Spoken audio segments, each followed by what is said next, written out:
5.5 പതിറ്റാണ്ടായി ചുവന്ന മണ്ണായ നാദാപുരം. ആ നാദാപുരം കൈവിട്ടു പോകുമെന്ന ഒരു ഭീതിയിലാണ് CPI. എന്തുകൊണ്ടായിരിക്കും?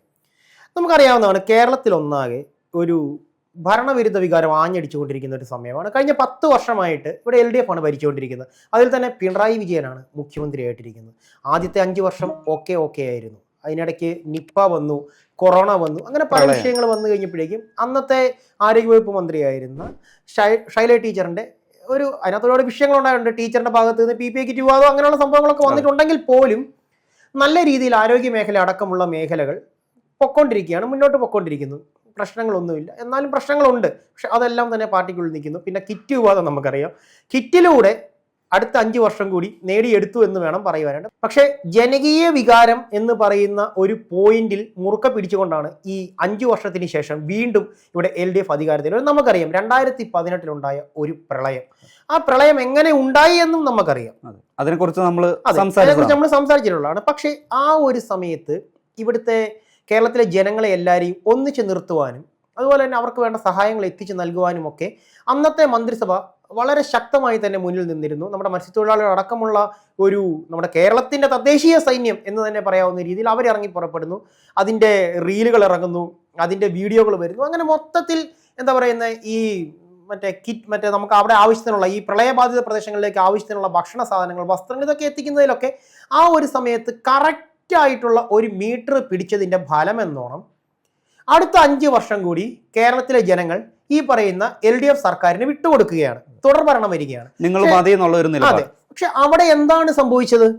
നമ്മുടെ മുഖ്യമന്ത്രി ശരിക്കും പറഞ്ഞാൽ അവിടെ ഒരു മാടമ്പിയായി മാറുകയാണ്. ആ ഒരു സമയം തൊട്ടിട്ട് ഒരുതരം നാടുവാഴി സ്വഭാവത്തിലേക്ക്. ഞാൻ പറയും, നിങ്ങൾ അനുസരിക്കണം. ഇവിടുത്തെ മാധ്യമങ്ങളെ അല്ലെങ്കിൽ ഇവിടുത്തെ ജനങ്ങളെ എല്ലാവരെയും തന്നെ ഒരു വിഡ്ഢിവേഷം കെട്ടിച്ചുകൊണ്ട് മുന്നോട്ട് പോകുന്ന ഒരു രീതിയിലേക്ക് നമ്മുടെ മുഖ്യമന്ത്രി മാറി തുടങ്ങുന്നിടത്ത് നിന്നാണ് ഈ പറയുന്ന ഭരണവിരുദ്ധ വികാരം എന്ന് പറയുന്ന ഒരു സംഭവം ഇവിടെ ആരംഭിക്കുന്നത്. അതിൽ തന്നെ പിണറായി വിരുദ്ധതയാണ് ഏറ്റവും മുന്നിൽ നിൽക്കുന്നത്.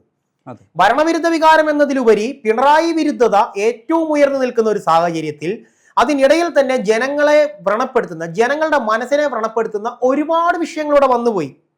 നമുക്കറിയാം, ഇവിടെ ഒരു നവകേരള ബസ് കേരളത്തിൽ അങ്ങോളം ഇങ്ങോളം ചീറിപ്പായുന്നു. അതിനെതിരെ നടക്കുന്ന പ്രക്ഷോഭങ്ങൾ, രക്ഷാപ്രവർത്തനം എന്ന പേരിൽ DYFI ഗുണ്ടകൾ ഇവിടെ അഴിഞ്ഞാടുന്നു. ജനങ്ങളുടെ കാശാണ് ഈ തെരുവുകളിൽ പൊടി പറത്തി പാഞ്ഞുകൊണ്ടിരിക്കുന്നത്. മനസ്സിലായി? അതിന്റെ ചെലവുകൾ അറിയാം. അതിനിടയിൽ ഈ പറയുന്ന വയനാട് ചൂരൽമല ദുരന്തം നടക്കുന്നു. അവിടെ രക്ഷാപ്രവർത്തനത്തിന് കോടികളുടെ കള്ളക്കണക്കിട്ട് കൊടുക്കുന്നു. ആ ഒരു തുക അവിടെ ഭക്ഷണം എത്തിച്ചതിനും രക്ഷാപ്രവർത്തകർക്കുള്ള സാധനങ്ങൾ എത്തിച്ചു കൊടുത്തതിനും കോടികളാണ്. അതിനിടയിൽ തന്നെ കോഴിക്കോട് നടക്കുന്ന രക്തസാക്ഷി ഫണ്ട് വെട്ടിപ്പ്, അതിനിടയിൽ ഈ പറയുന്ന ഇലക്ഷൻ ടൈമിലേക്ക് സ്ഥാനാർത്ഥി നിർണയത്തിലുണ്ടായ പിഴവുകൾ, പാർട്ടി വിട്ടുപോകുന്ന അംഗങ്ങൾ, അമ്പലപ്പുഴയിൽ നിന്ന് G സുധാകര സഖാവ് പോകുന്നു, ഈ പറയുന്ന തളിപ്പറമ്പിൽ നിന്നും PK ഗോവിന്ദൻ പോകുന്നു, അതുപോലെ തന്നെ കുഞ്ഞികൃഷ്ണൻ ചേട്ടൻ പാർട്ടി വിട്ട് പോകേണ്ടി വരുന്നു. ഇവരെ എല്ലാവരെയും തന്നെ കടന്നാക്രമിക്കുവാണ്. I am the ultimate and I am the utmost എന്ന് പറയുന്ന രീതിയിൽ എല്ലാവരെയും കടന്നാക്രമിക്കുന്ന രീതിയിലുള്ള മുഖ്യമന്ത്രിയുടെ പ്രവർത്തികൾ, ഇതെല്ലാം തന്നെ ഒരു പിണറായി വിരുദ്ധതയും ഭരണവിരുദ്ധതയും ഇവിടെ ആഞ്ഞടിക്കുന്ന ലെവലിലേക്ക് കൊണ്ട് വെക്കുന്ന സമയത്താണ് ഈ പറയുന്ന നാദാപുരത്ത് സത്യൻ മൊകേരി എന്ന് പറയുന്ന അവിടെ 1987 മുതൽ 2001 വരേക്കും അവിടെ സിറ്റിംഗ് MLA ആയിട്ട് വരുന്ന സത്യൻ മൊകേരി എന്ന് പറയുന്ന വ്യക്തിയുടെ ഭാര്യയായിട്ടുള്ള ഈ പറയുന്ന അഡ്വക്കേറ്റ് P വസന്തത്തെ അവിടേക്ക് കെട്ടിയിറക്കി പ്രതിഷ്ഠിക്കുകയാണ്. നമുക്കറിയാം തളിപ്പറമ്പിൽ എന്തുകൊണ്ടാണ് PK ഗോവിന്ദൻ ഇറങ്ങി പോകേണ്ടി വന്നത്? അദ്ദേഹം എന്തുകൊണ്ടാണ് ഞാൻ കഴിഞ്ഞാൽ എന്റെ ഭാര്യ കഴിഞ്ഞാൽ ഞാൻ. ഇതാണോ കമ്മ്യൂണിസ്റ്റ് പാർട്ടിയുടെ അടിത്തറ? ഇതാണോ കമ്മ്യൂണിസ്റ്റ് പാർട്ടി പഠിപ്പിച്ചു തന്നിട്ടുള്ളത്? ഇതൊന്നുമല്ല കമ്മ്യൂണിസ്റ്റ് പാർട്ടിയുടെ അടിത്തറ ചേട്ടാ. പക്ഷെ അങ്ങനെ നൂലിൽ കെട്ടിയിറക്കിയ ഒരു സ്ഥാനാർത്ഥിയല്ല P വസന്തം എന്ന് പറയുന്നത്. മഹിളാ സംഘം പ്രസിഡന്റ് ആണ്. ഇവിടെ ഈ തദ്ദേശീയ തെരഞ്ഞെടുപ്പിൽ മൊത്തത്തിൽ 10 മണ്ഡലങ്ങളുള്ളതിൽ 6 മണ്ഡലം CPIയുടെ കയ്യിലിരിക്കുന്നു, 4 മണ്ഡലം ഈ പറഞ്ഞ UDFന്റെ കയ്യിലിരിക്കുന്നതാണ്. പക്ഷേ ഇവിടെ ലോക്സഭാ ഇലക്ഷൻ നടന്ന സമയത്ത് നമുക്കറിയാവുന്നതാണ്, ഇപ്പൊ കേരളത്തിൽ ഒന്നാകെ ഒരു ഷാഫി പറമ്പിൽ ഇമ്പാക്ട് ആഞ്ഞടിച്ചുകൊണ്ടിരിക്കുന്ന സമയമാണ്. ഈ പറയുന്ന ഉമ്മൻചാണ്ടി എന്ന് പറയുന്ന നേതാവിന് ശേഷം ആരെന്ന് ചോദിച്ചു കഴിഞ്ഞാൽ ഷാഫി പറമ്പിൽ എന്ന് പറയുന്ന ഒരു ലെവലിലേക്ക് ഷാഫി പറമ്പിൽ എന്ന് പറയുന്ന യുവരക്തത്തിന്റെ ഇമ്പാക്ട് കേരളത്തിൽ ഒന്നാകെ ആഞ്ഞു വീശുമ്പോൾ നമുക്കറിയാവുന്നതാണ് നാദാപുരം കോൺസ്റ്റിറ്റ്യൂൻസിയിൽ നിന്നും എത്ര വോട്ടിന്റെ ഭൂരിപക്ഷത്തിലാണ് ഈ പറയുന്ന ലോക്സഭയിലേക്ക് ഈ പറയുന്ന ഷാഫി പറമ്പിൽ നടന്ന് കയറിയത് എന്നുള്ളത് നമുക്കറിയാം. ഏകദേശം 20,000 വോട്ടിന് മുകളിലാണ്.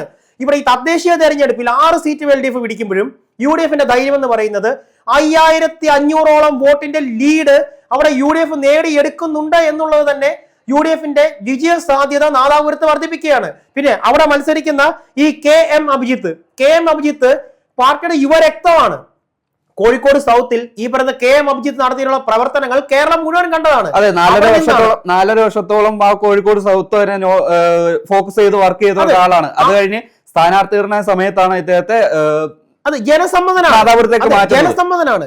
എന്താണെങ്കിലും KM അഭിജിത്തിനെ പോലെ ഒരു സ്ഥാനാർത്ഥി അവിടെ കൊണ്ട് UDF വെറുതെ ഇട്ട് കൊടുക്കത്തൊന്നുമില്ല. ഈ തെരഞ്ഞെടുപ്പ് ഈ പറയുന്ന കോൺഗ്രസിന് ഏറ്റവും പ്രാധാന്യമുള്ള ഒരു തെരഞ്ഞെടുപ്പാണ്. അത് ആഷിക്ക് മനസ്സിലാക്കണം.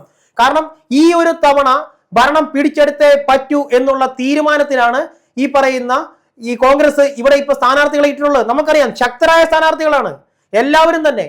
യുവരക്തങ്ങൾ വരേക്കും മുഖപരിചിതരാണ്, ജനകീയരാണ്. അങ്ങനെ നിൽക്കുന്ന സമയത്താണ് സത്യൻ മുഖേരിയുടെ ഭാര്യ കൊണ്ടിടുന്നത്. ഞാൻ കഴിഞ്ഞാൽ എന്റെ ഭാര്യ കഴിഞ്ഞാൽ ഞാൻ. ഇത് ജനങ്ങൾ കണ്ടുകൊണ്ടാണ് ആശിക്കുകയിരിക്കുന്നത്. ജനങ്ങൾ പൊട്ടന്മാരല്ല. പണ്ട് പറയുമായിരുന്നു പൊതുജനം കഴുതകളെന്ന് പറയുമായിരുന്നു. ഇന്ന് പറഞ്ഞാൽ പോറ പുല്ലെന്ന് പറയും ജനങ്ങള്. പക്ഷെ ഇതിന്റെ ആഫ്റ്റർ എഫക്ട് എന്താണെന്ന് വെച്ചാൽ അവിടുത്തെ CPI പ്രാദേശിക കമ്മിറ്റി തന്നെ വിലയിരുത്തിയിട്ടുണ്ട്, ജില്ലാ കമ്മിറ്റി തന്നെ വിലയിരുത്തിയിട്ടുണ്ട്. P. ഗവാസിന് പകരം അഡ്വക്കേറ്റ് P. വസന്തത്തിനെ ഇറക്കി സ്ഥാനാർത്ഥിയാക്കിയതിൽ അവർക്ക് ആക്ഷേപമുണ്ട്. ജയസാധ്യത ഉറപ്പിച്ച ഈ നാദാപുരം മണ്ഡലത്തിൽ ജയസാധ്യത തുലവും കുറവാണ് CPIയുടെ കണക്കിൽ. ഞാൻ പറയട്ടെ, മട്ടന്നൂര് നിന്ന് പാട്ടും പാടി ജയിച്ചുകൊണ്ടിരുന്ന വ്യക്തിയാണ് KK ശൈലജ. നമുക്കറിയാവുന്നതാണ്. കേരളത്തിന്റെ അടുത്ത വനിതാ മുഖ്യമന്ത്രി എന്നുള്ള പേരിൽ മാധ്യമങ്ങൾ വരേക്കും ഉയർത്തിപ്പിടിച്ച ആ ഒരു വ്യക്തിയെ കഴിഞ്ഞ തവണ എന്താണ് ചെയ്തത്? ആരോഗ്യ വകുപ്പിൽ നിന്ന് എന്തുകൊണ്ട് മാറ്റി? വീണയെ പോലെ യാതൊരു കഴിവുമില്ലാതെ മാധ്യമരംഗത്ത് നിന്ന് മാത്രം വന്ന് ആറന്മുളയിൽ ഒരു തവണ നിന്ന് ജയിച്ച് MLA ആയ ഒരു വ്യക്തി. അവർ 5 വർഷം MLA ആയിരുന്നു. ഈ പറയുന്ന വലിയ ഭരണ നേട്ടങ്ങളൊന്നും തന്നെ അവർ ഉണ്ടാക്കി വെച്ചിട്ടില്ല. നമുക്കറിയാവുന്നതാണ്. 2016 ശിവദാസൻ നായരെ പരാജയപ്പെടുത്തിയാണ് ഈ പറയുന്ന വീണ ജോർജ് ആറന്മുളയിൽ ജയിക്കുന്നത്. അന്ന് ശിവദാസൻ നായർ എന്തുകൊണ്ട് പരാജയപ്പെട്ടു? അതുവരേക്ക് ശിവദാസൻ നായരുടെ കയ്യിൽ കിടന്നിരുന്ന സിറ്റിംഗ് സീറ്റായിരുന്നു. അദ്ദേഹത്തിന്റെ ഭാഗത്ത് നിന്ന് വന്ന പിഴവുകൾ അദ്ദേഹത്തിന്റെ പ്രസ്ഥാനം തന്നെ അംഗീകരിക്കാതെ വന്നൊരു സമയത്ത് ഈ പറയുന്ന ശിവദാസൻ നായർ അവിടെ പരാജയപ്പെടുന്നു.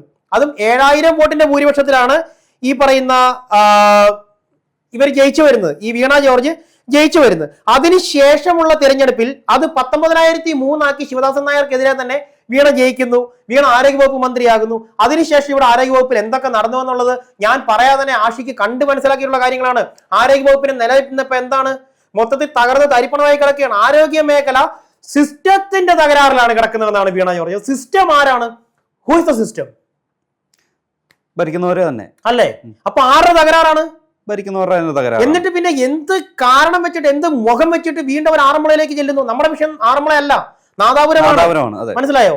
കഴിവുള്ളവരെ എല്ലാവരെയും അടിച്ചമർത്തി തങ്ങളുടെ കീഴിൽ നിൽക്കുന്നവരെ മാത്രം പിടിച്ചു നിർത്തി ഒരു മന്ത്രിസഭ ഉണ്ടാക്കിയെടുത്തതെന്നാണ് പിണറായി വിജയൻ എന്ന് പറയുന്ന നേതാവിന്, അല്ലെങ്കിൽ പിണറായി വിജയൻ എന്ന് പറയുന്ന മുഖ്യമന്ത്രിക്ക് ഇവിടെ കേരളത്തിലെ കമ്മ്യൂണിസ്റ്റ് പാർട്ടിയുടെ അടിത്തറയ്ക്ക് മേലേക്ക് ഒരു വലിയ കമ്പിപ്പാര കുത്തിയിറക്കി അതിന്റെ അടിത്തറ വിള്ളലുണ്ടാക്കിയത്.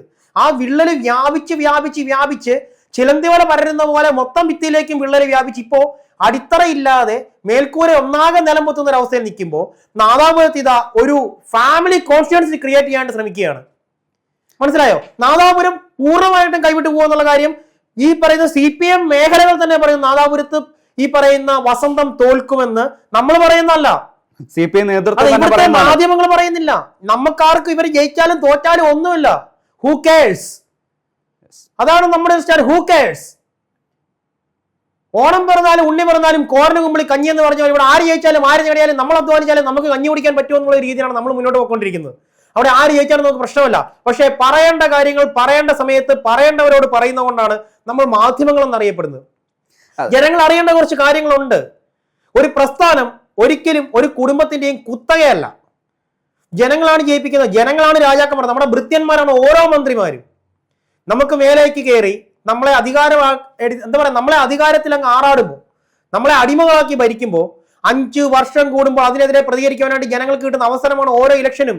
ഈ വിരലിൽ തൂത്തു വെച്ചിരിക്കുന്ന ഈ മഷിക്ക് വിലയുണ്ട്. നമ്മുടെ ഭാവിയുടെ വിലയാണത്. അതെ, നമ്മുടെ ഭാവി ഇതുവരേക്കും കുറച്ച് ഭൂതങ്ങളുടെ കയ്യിൽ കിടന്നതിന്റെ പേരിൽ പരസ്പരം വർത്താനം പറയുവാൻ മാത്രമേ നമുക്ക് പറഞ്ഞിട്ടുള്ളൂ.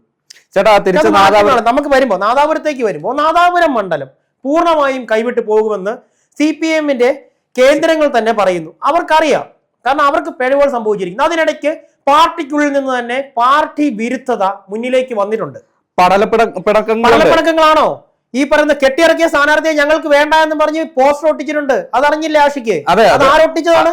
അത് CPIയുടെ ജില്ലാ നേതൃത്വം തന്നെയാണ്. അത് മാത്രമല്ല, സ്ഥാനാർത്ഥി നിർണയത്തിന്റെ ഒരു സമയത്ത് അഡ്വക്കേറ്റ് P. ഗവാസ് CPIയുടെ ജില്ലാ സെക്രട്ടറിയാണ്. അദ്ദേഹത്തെയാണ് ആദ്യമായിട്ട് സ്ഥാനാർത്ഥിയായിട്ട് പരിഗണിച്ചത്. പെട്ടെന്നൊരു ടെസ്റ്റ് പോലെയാണ് P. വസന്തത്തിനെ സ്ഥാനാർത്ഥിയായിട്ട് പരിഗണിച്ചത്. മണ്ഡലം കമ്മിറ്റിയുടെ താല്പര്യമോ അവരുടെ അഭിപ്രായമോ മാനിക്കാതെയാണ് P. വസന്തത്തിനെ സ്ഥാനാർത്ഥിയായി നിർണയിച്ചത്. അവിടെ മുതൽ CPIയുടെ ഉള്ളിൽ മുറിമുറിപ്പുകൾ ഉണ്ടായിട്ടുണ്ട്. അത് മാത്രമല്ല, CPIയോട് CPM-ഉമായിട്ടുള്ള വിരുദ്ധത നിലനിൽക്കുന്നുണ്ട്. അത് കഴിഞ്ഞ ലോക്കൽ ബോഡി ഇലക്ഷനിൽ ഒരു വാട്സപ്പിലൂടെ സ്ഥാനാർത്ഥിയെ പ്രഖ്യാപിച്ചിട്ടുണ്ട് കഴിഞ്ഞ നാദാപുരം പഞ്ചായത്തിൽ 1-ാം വാർഡിൽ. അത് ആരും മറന്നു കാണില്ല. നാദാപുരത്തുകാർ ഒരാളും മറന്നു കാണില്ല. CPIയും CPM തമ്മിൽ സീറ്റ് തർക്കം ഉണ്ടാകുന്നു. തുടർന്ന് ഒരു രാത്രിയിൽ വാട്സപ്പിലൂടെ സ്ഥാനാർത്ഥിയെ നിർണ്ണയിക്കുന്നു CPM. അതിനുശേഷം സംസാരത്തിനൊടുവിൽ CPIക്ക് തന്നെ സീറ്റ് കൈവിട്ടു പോവുകയാണ്. അതുകൊണ്ടാണ് ഇതിനു മുമ്പുണ്ടായിരുന്ന തദ്ദേശ തെരഞ്ഞെടുപ്പിൽ ഉണ്ടാകുന്ന ആ ഭൂരിപക്ഷം കുറഞ്ഞ 6-ലേക്കായത്. അപ്പോഴും UDF-ന്റെ വോട്ട് അവിടെ സേഫ് ആണ്. 5500 വോട്ടിന്റെ ലീഡുണ്ട്. അതെ, അത് മാത്രമല്ല ഷാഫി പറമ്പിലിന്റെ കിട്ടിയിരിക്കുന്ന മാത്രം 20,000-ഓളം വോട്ടുകൾ ഞാൻ മുൻപ് പറഞ്ഞത് ആഷിക്ക് പറഞ്ഞില്ല. നാദാപുരം കോൺസ്റ്റിറ്റ്യുവൻസിയിൽ നിന്നും ഈ പറയുന്ന ഷാഫി പറമ്പില് വടകര മത്സരിക്കുന്ന സമയത്ത് വടകരയുടെ കീഴിൽ വരുന്ന ഭാഗങ്ങളാണ് ഈ നാദാപുരത്ത് നിന്ന് മാത്രം 20,000-ഓളം വോട്ടിന്റെ ലീഡ് ഷാഫി പറമ്പിൽ ഉണ്ടാക്കിയിട്ടുണ്ടെങ്കിൽ ഷാഫി പറമ്പിൽ ഇമ്പാക്ട് നിലനിൽക്കുന്ന ഈ സമയത്ത് തീർച്ചയായിട്ടും UDF-ന് കനത്ത പോളിംഗ് ആണ് അവിടെ ഉണ്ടാകാൻ പോകുന്നത്. നാദാപുരത്ത് CPI ദയനീയമായ പരാജയത്തിലേക്ക് പോകും. ഈ പറയുന്ന P. വസന്തം തോൽവിയുടെ പടുകുഴിയിലേക്ക് വീണു പോവുകയാണ്. സത്യൻ മൊകേരി ഉണ്ടാക്കി വെച്ചിരിക്കുന്ന ഇമ്പാക്റ്റുകൾ ഒന്നും തന്നെ സത്യൻ മൊകേരിയുടെ ഭാര്യയുടെ കാര്യത്തിൽ ഉണ്ടാവില്ല. കാരണം പടലപ്പിണക്കങ്ങൾ മാത്രമല്ല, CPIയിൽ നിന്ന് തന്നെയാണ് കൊടുങ്കാറ്റ് വീശിയിട്ടുള്ളത്. ഇളം കാറ്റായാണ് ആരംഭിച്ചതെങ്കിലും പോകെ അത് കൊടുങ്കാറ്റായി മാറിയിട്ടുണ്ട്. അടിത്തറകൾ ഇളകി തുടങ്ങിയിരിക്കുന്നു, വേരുകൾ പറഞ്ഞു തുടങ്ങിയിരിക്കുന്നു. എന്താണെങ്കിലും നമുക്ക് കണ്ടറിയാം. മെയ് 4 വരേക്ക് സമയമുണ്ട്. കേരളത്തിന്റെ വിധി എന്തെന്ന് കാത്തിരുന്ന് കാണുക തന്നെ.